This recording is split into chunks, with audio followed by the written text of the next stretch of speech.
নতুন ইতিহাসের কথা শুনতে পাচ্ছি ভারতের বিধানসভা নির্বাচনে। এই অর্থে যে 1971 সালের পর তাদের ওই দেশটিতে এই প্রদেশে সর্বোচ্চ সংখ্যক ভোট পড়েছে এবং সর্বোচ্চ সংখ্যক প্রতিযোগিতা হচ্ছে, বিশেষ করে তৃণমূল এবং বিজেপির মধ্যে। এবং নানা রকমের ন্যারেটিভ এখানে আছে। বিজেপি আসলে খুব চৌকসভাবে একটা ভোটার তালিকা তৈরি করেছে, মুসলিমদেরকে পুশব্যাক করার চেষ্টা করেছে, ওদিকে মমতা বন্দ্যোপাধ্যায়কে বাংলাদেশি বলে খোঁচাও দেওয়া হয়েছে। সব কিছু মিলে আসলে বুথ ফেরত জরিপ যে ইঙ্গিত দিচ্ছে তাতে কোনো ডিসিশন আসা যাচ্ছে না। আপনার কি মনে হয়? দেখুন, আমি যেহেতু আন্তর্জাতিক বিষয় নিয়ে, যেমন ভূ রাজনীতি নিয়ে আমি খুব সবসময় খুব সচেতনভাবে পর্যবেক্ষণ করি। স্বাভাবিকভাবে আমার সীমান্তের চারপাশটা তো আমি পর্যবেক্ষণ করি।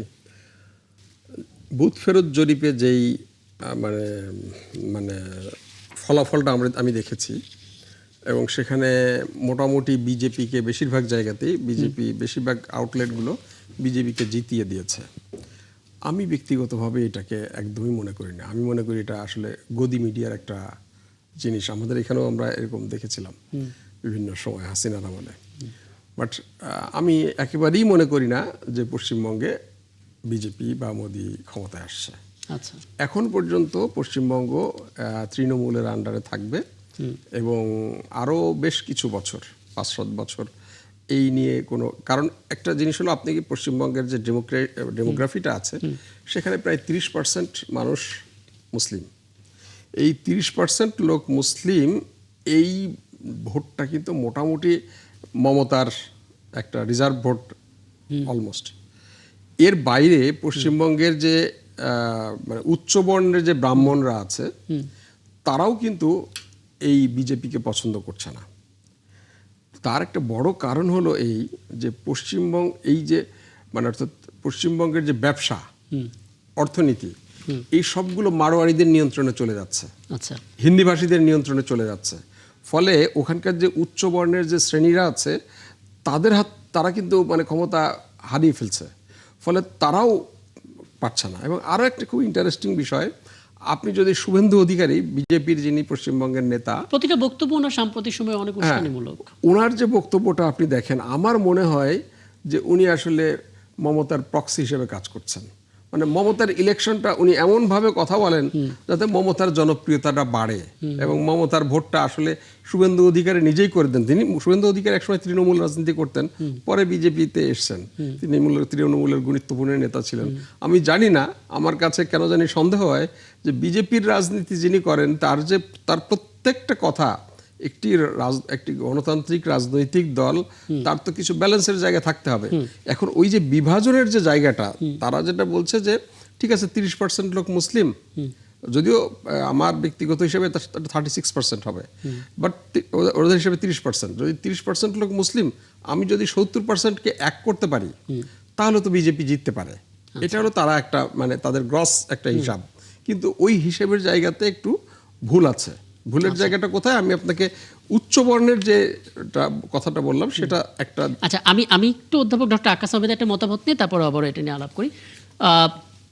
ডক্টর আকাশ আহমেদ, আপনাকে আমন্ত্রণ জানাচ্ছি, কৃতজ্ঞতা জানাচ্ছি আপনি আমাকে সময়টা দিচ্ছেন, এবং আমি আপনার সরাসরি একটা মন্তব্য এবার নিতেই চাই, কারণ আমার সঙ্গে আছে সিনিয়র সাংবাদিক মেহেদী হাসান পলাশ, এবং তিনি তার পর্যবেক্ষণ থেকে একটা ধারণা দিলেন যে বিজেপি জিতে যাওয়ার সম্ভাবনাটা তৈরি হয়েছে শুধুমাত্র গদি মিডিয়ার কারণে। তারাই আসলে ন্যারেটিভটা চালাচ্ছে। দিন শেষে এখনও 5 থেকে 7 বছর হয়তো তৃণমূলের আন্ডারেই পশ্চিমবঙ্গ থাকবে। আপনার রাজনীতির বিশ্লেষণ আসলে কি বলে সেখানকার? রাকিব হাসান, আপনাকে এবং এই 71 টেলিভিশনের দর্শক শ্রোতা সংশ্লিষ্ট সবাইকে ধন্যবাদ জানাচ্ছি। আসলে ভারতের রাজনীতিটা আমাদের জন্য খুবই গুরুত্বপূর্ণ। আমাদের বৃহত্তম প্রতিবেশী রাষ্ট্র ভারতের অনেক কিছুই আমাদের যোগাযোগ, উন্নয়ন এবং আমাদের স্থিতিশীলতা ইত্যাদির উপর নির্ভর করে। সেজন্য ভারতের রাজনীতিটা আমাদের জন্য গুরুত্বপূর্ণ। তা এখন যে কথাটা হচ্ছে যে পশ্চিমবঙ্গের যে বিধানসভা নির্বাচন, সেই বিধানসভা নির্বাচনে এটা ঠিকই বলেছেন আপনি যে আসলে আমরা দেখি যে 1998 ইংরেজিতে যখন তৃণমূল কংগ্রেস প্রতিষ্ঠিত হয় মমতা ব্যানার্জির নেতৃত্বে, তখন থেকে কিন্তু এটা 2011 সাল থেকেই পশ্চিমবঙ্গের নেতৃত্ব দিয়ে আসছে। এখানে একটা বিষয় খুবই গুরুত্বপূর্ণ, সেটা হচ্ছে কি বাঙালি জাতিসত্তা এবং বাঙালির ইতিহাস, ঐতিহ্য, সংস্কৃতি, তাদের যে একটি নিজস্বতা, সেটা কিন্তু তৃণমূল কংগ্রেসই আমি মনে করি যে ধারণ করেন এবং লালন করেন, এবং তৃণমূল কংগ্রেসই পশ্চিমবঙ্গের জন্য সবচেয়ে গুরুত্বপূর্ণ এবং দেশপ্রেমিক একটি রাজনৈতিক দল। কিন্তু এখানে বিষয়টা হচ্ছে বিজেপি তো একটি কেন্দ্রীয় রাজনৈতিক দল, প্রভাবশালী রাজনৈতিক দল, হিন্দুত্ববাদী রাজনৈতিক দল। তারা একটি প্রভাব বিস্তার করার চেষ্টা করতেছে এবং ইলেকশন ম্যানিপুলেশন করার চেষ্টা করতেছে, বিশেষ করে মিডিয়া। এবং এই যে সাম্প্রতিক সময়ে যে বিভিন্ন যে জরিপগুলো হচ্ছে, সেগুলোতে কিন্তু একটা ন্যারেটিভ দাঁড় করানো হচ্ছে। সেই ন্যারেটিভটা দেখানো হচ্ছে যে সেখানে বিজেপি জিতে যাচ্ছে একটাই, এবং ইলেকশন ম্যানিপুলেশনের অভিযোগই কিন্তু মমতা ব্যানার্জি এনেছে।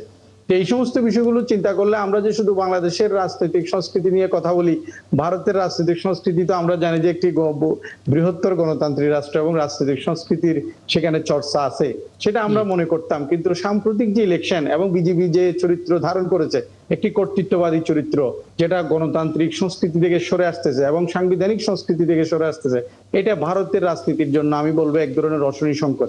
সেখানে মনে হয় কিনা যে আসলে ভোটারদের তো মনোভাব বদলায়, বিজেপির এই সময়টাতে আসলে ভোটারদের কি শিফট হওয়া, সুইং করার কোনো সম্ভাবনা আপনি দেখছেন? তাদের মনোভাব চেঞ্জ হয়েছে কিনা? এখন মমতা ব্যানার্জি যেটা বলেছেন সেটা হচ্ছে যে বাঙালিদের যে সংস্কৃতি, ঐতিহ্য, ইতিহাস, এই যে রবীন্দ্রনাথ, কাজী নজরুল, হ্যাঁ, বা আরো যারা আপনার যে ভারতের যে এই যে পশ্চিমবঙ্গের যে মানে যে শিল্প সাহিত্যিক, রাজনীতিক, তাদের যে কন্ট্রিবিউশন এবং তাদের যে একটি নিজস্ব সংস্কৃতি এবং বাংলা ভাষা এবং বাংলার যে জনগণ, তাদের সাংস্কৃতিক ঐতিহ্য, তাদের মূল্যবোধ, তাদের রাজনৈতিক দর্শন, তাদের ইতিহাস ঐতিহ্য টিকিয়ে রাখার জন্য তৃণমূল কংগ্রেসের কোনো বিকল্প নেই। আমি মনে করি যে একটা হাড্ডাহাড্ডি লড়াই হবে, অবশ্যই লড়াই হবে, এবং সেটা আগের তুলনায় আপনি যদি 2021 সালের নির্বাচনে দেখেন, সেখানে কিন্তু তৃণমূল কংগ্রেস কিন্তু 200 এর বেশি আসন পেয়েছিল।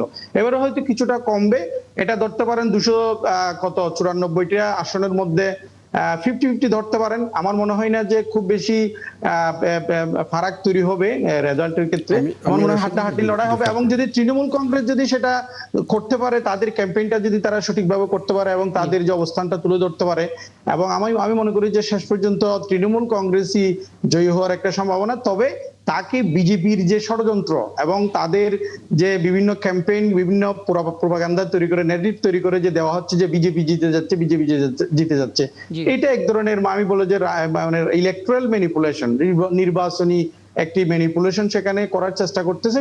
সেটা যদি তৃণমূল কংগ্রেস যদি সেটাকে ফাইট করতে পারে, তাহলে সেক্ষেত্রে তৃণমূল কংগ্রেসের জিতার যথেষ্ট সম্ভাবনা আছে। একদম। আপনি 1 মিনিটের মধ্যে। আচ্ছা দেখেন, এইটার সাথে আমি একটু দ্বিমত করি, কারণ এটা যদি হতো তাহলে যে এই যে পশ্চিমবঙ্গকে উত্তর এবং দক্ষিণের যে ভাগ করার যে এটা বিজেপি করছে, এবং উত্তরে একটা কেন্দ্রশাসিত নতুন একটা রাষ্ট্র ব্যবস্থার যে পরিকল্পনা হচ্ছে, এইটা হতো না। নাম্বার 1। নাম্বার সংক্ষেপে কতগুলো অনেকগুলো ইনফরমেশন আছে, বাট আমি দিয়ে রাখি দর্শকদের জন্য, কারণ এগুলো খুব exclusive.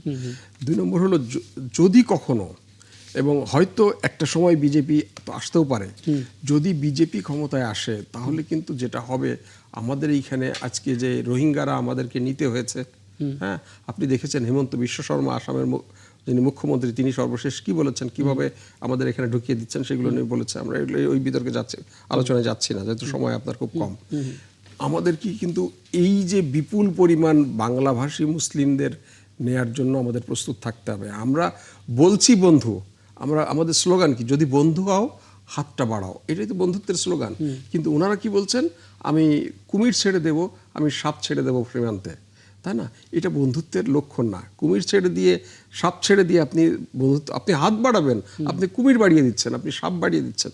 This is not fact. তো কাজেই সেই জায়গা থেকে আমি শুধু এই কথাটা বলে শেষ করি।